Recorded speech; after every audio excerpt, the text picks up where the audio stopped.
About 3 years ago, I moved into a large apartment complex on the edge of the city. I was 26 at the time and had just started a new job. The apartment wasn't anything special, it was old. The wallpaper was peeling, the elevator broke down at least once a week. But it was affordable, and that's all I cared about. My apartment was on the 4th floor, room 406. Directly across from me was apartment 407. At first, I didn't think much about it. The door was always closed. No lights ever showed beneath it. No packages appeared outside. No one came or went.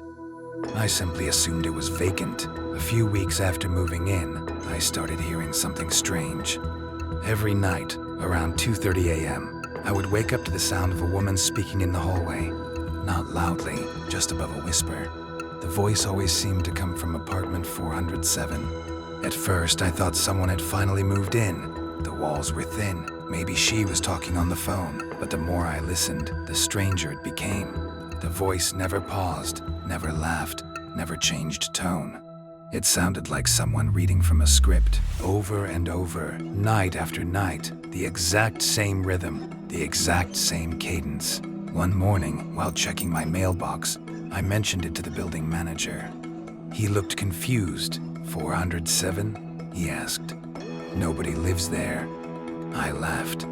Then who's talking every night? The manager's expression changed, not frightened, more annoyed, like he'd heard the question before. It's empty. That was all he said. Then he walked away.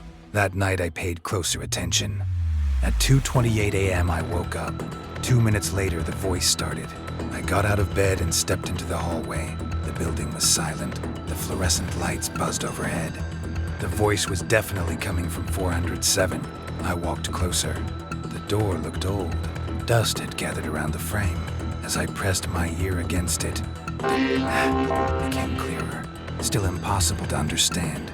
It sounded like another language, or maybe several languages spoken at once. Then, suddenly, the voice stopped. Complete silence. I stood there frozen, listening, waiting. Nothing. After a minute, I returned to my room. As I reached my doorway, I heard a soft click behind me. I turned around. Apartment 407's doorknob had just moved, very slightly, as if someone inside had touched it. I went back into my apartment and locked the door. The next morning, I convinced myself I had imagined it. Stress, lack of sleep, anything but what I was starting to believe. A week later, things got worse. I woke up again at 2:30. The whispering had already started, but this time there was another sound. Footsteps. Slow footsteps in the hallway. I sat up in bed. The footsteps stopped outside my door. Silence. Then 3 knocks. Knock, knock, knock. I stared at the door, my heart racing. After about 30 seconds, I forced myself to look through the peephole. The hallway was empty. No one there, nothing moving. Then, from directly behind me, I heard the whispering. Inside my apartment, I spun around. The room was empty. The voice stopped immediately. I didn't sleep at all that night. The next day, I decided to investigate. I searched public records online, old news articles, property reports, anything involving the building. Eventually, I found something. 10 years earlier, a woman had lived in apartment 407. She lived alone. Neighbors frequently complained about hearing her talking through the walls late at night. One evening, she disappeared. Police entered the apartment after coworkers reported her missing. They never publicly released what they found, only that the apartment was sealed for several weeks afterward. The article ended there. No explanation, no follow-up, no closure. I wish I had stopped looking. A few nights later, I woke up before the whispering began. 2:29 a.m. The digital clock glowed red in the darkness. I waited. 2:30. Nothing. For the first time, there was no voice. Instead, I heard something else. A door opening. Slowly, carefully. I immediately knew where it came from. Apartment 407. I looked through the peephole. The hallway appeared empty. But apartment 407's door was now slightly open, just a few inches. Darkness filled the gap. I should have gone back to bed. Instead, I opened my own door. The hallway felt colder than usual. I stepped forward.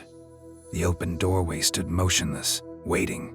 Every instinct told me to leave. but curiosity won. I approached, one step at a time. When I finally reached the doorway, I looked inside. The apartment was completely empty. No furniture, no lights, nothing. Just bare walls and darkness. Then I heard the whispering again, directly behind me.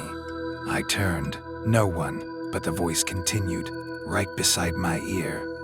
I couldn't understand the words until suddenly, one sentence became clear. A woman's voice, soft, calm, almost relieved. She said. The apartment door slammed shut. The sound echoed through the building. I stumbled backward and ran. I don't remember reaching my room. I only remember locking every lock and pushing furniture against the door. The next morning, I packed everything I owned. I left before sunset. I never returned. Months later, I received an email from another tenant who still lived there. Apparently, a new resident had moved into apartment 406, my old apartment. After only 2 weeks, they broke their lease. According to the tenant, the new resident complained about hearing a woman whispering every night from apartment 407. The same woman, the same voice, at exactly 2:30 a.m. I deleted the email immediately. I didn't want to know more. But sometimes, when I wake up in the middle of the night, I check the clock. And every now and then, it reads 2:30. That's when I hear it. Not from the hallway, not from another apartment, but from somewhere inside my home. A faint whisper, repeating the same sentence. The sentence I heard that night. The sentence I wish I could forget. Thank you for answering.